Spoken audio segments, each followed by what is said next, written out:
When I was a sophomore, I decided to take the course Religion 1513, a history of Harvard and its presidents, taught by the late Reverend Peter Gomes, a legendary character and presence at Harvard.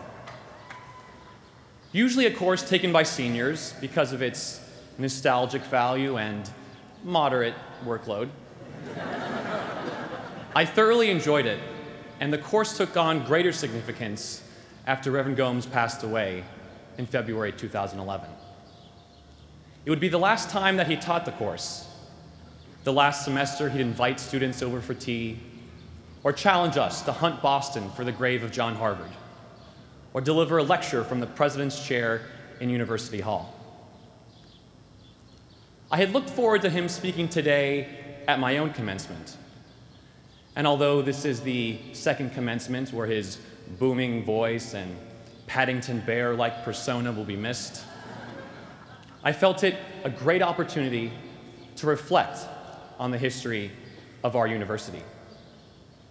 For if there is one lesson we can learn from Reverend Gomes, it's that Harvard is a place of contradictions. Take, for example, the history of women at Harvard. Although we were a college founded exclusively for men, it was the religious agitations of Anne Hutchinson that motivated the leaders of the Massachusetts Bay Colony to establish an institution able to suppress such dissent. The first scholarships for the college were established by a woman, Lady Anne Radcliffe Molson. And the largest building in our presence, Widener Library, was commissioned and overseen by a mother at a time when her own daughter wouldn't have been allowed to set foot inside. Or take the question of public versus private.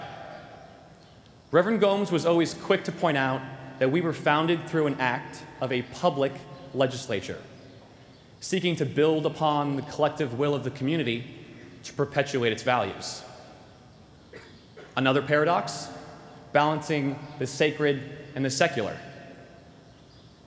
We were founded in a deep Puritan tradition at a time when the concept of separation of church and state did not exist. Up until the Civil War, 17 of our 20 presidents were clergymen. And yet by the 1880s, when President Eliot decided to make morning prayer optional instead of mandatory, critics called us godless Harvard. Godless we may be, religion still pervades our university, evidenced even by much of the ceremony at today's commencement. We were a college that was more influenced by the Great Awakening than the American Revolution. After General George Washington's troops ransacked Massachusetts Hall, Harvard College, demonstrating great shrewdness, prepared 2 lawsuits. One, in case the British won. One in case the British won, the other in case the Americans won. And for me, one of the beauties of Harvard is the persistence of such contradictions. We are a place that a first-generation college student and a fourth-generation legacy can each call home. A school where someone who enters as a pre-med can leave an art history concentrator. A place that is forward-looking, yet slow-moving. A school that predates America, yet is intensely American and international at the same time. And like the history of our university, Reverend Gomes himself was a man of contradictions. He was a waspy, African-American, baptized Catholic turned Baptist preacher, a friend of Ronald Reagan, and a role model for the gay community. And he fit in at Harvard as well as anyone. In a 2008 interview about his background, he said, "It is what it is.